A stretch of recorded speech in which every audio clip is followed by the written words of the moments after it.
Welcome to the Explainer. Today, we're going to talk about a single, invisible problem that's probably the reason your phone drops calls. And we'll look at a pretty radical solution that could totally change how everything, from your phone to your car, stays connected. So, picture this. You're walking down the street, maybe you're deep in a conversation or streaming a video, and then poof, nothing. The call drops, the video just buffers endlessly. You ever stop and wonder what's really going on there? Well, the reason might be way simpler, and honestly, more frustrating than you think. You could literally just be standing on an invisible line, a boundary that's built right into the design of our mobile networks. All right, so to figure out the solution, we first have to get to the root of the problem. And it turns out the problem is the whole idea of cells in the first place. Think of it like a stage that's lit up by a bunch of separate spotlights. Each one of those spotlights is a cell, and the light itself is the cell tower. Now, if you're standing right in the middle of a spotlight, you're bathed in bright light. That's a great signal. But what happens when you start to move toward the edge?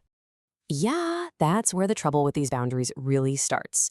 At the edge of the spotlight, the light gets dim and you start getting interference from the spotlight right next to it. For your phone, that means a really weak signal. Now, that's annoying for just one phone call, but imagine a future with billions of connected devices, smartwatches, cars, you name it. A system where each spotlight can only handle a few things at once. Well, that becomes a massive bottleneck. So yeah, we need a network that can handle this huge scale without creating dead zones or dropping your call every time you cross the street. So what's the answer for a future that's got to be always on, always connected? The answer is actually pretty elegant, a little radical, and it suggests we need to build a world without any of these digital boundaries at all. So what's the big idea? What's the secret sauce? It's about completely rethinking the architecture from the ground up. The solution is to just get rid of the cells entirely. And hey, this isn't just some hypothetical idea. All the way back in 2016, a researcher named Hien Q. No was arguing that this is exactly the direction we need to go. The concept he was pioneering is called cell-free Massive MIMO.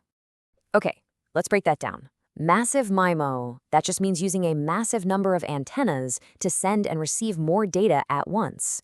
It's kind of what makes modern high-speed wireless even possible. But the cell-free part, oh, that is the real magic here.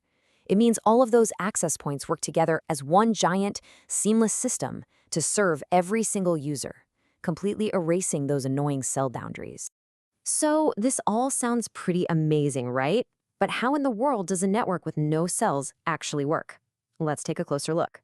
All right, let's walk through this. First, just imagine a dense network of what are called access points sprayed all over an area. We're not talking about big towers, just lots of small antennas. Now, say you're user A.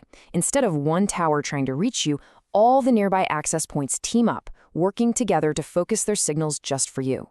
But here's the really amazing part. At the very same time, they're also cooperating to serve all the other users too. It's like this super smart coordinated grid that serves everyone, everywhere, all at once.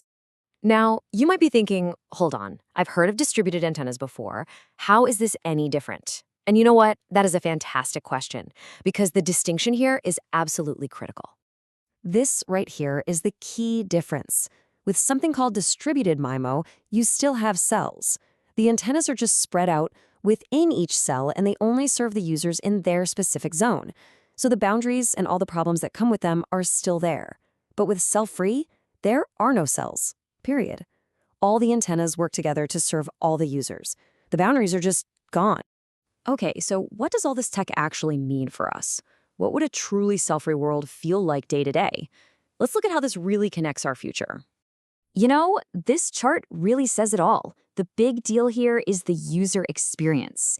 You can see with our current cellular networks, performance is great in the center of a cell, but it absolutely tanks at the edge.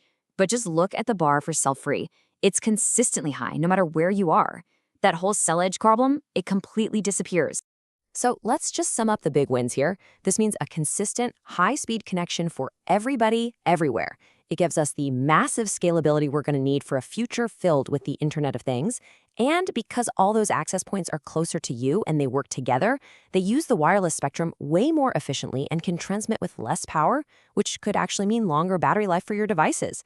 It's just a smarter system from end to end. Look, this technology represents a fundamental shift in how we think about wireless, from this patchwork of cells to a totally seamless fabric of data. the technology is getting there. So the real question is, are we ready to cut those invisible lines and finally step into a truly cell-free world?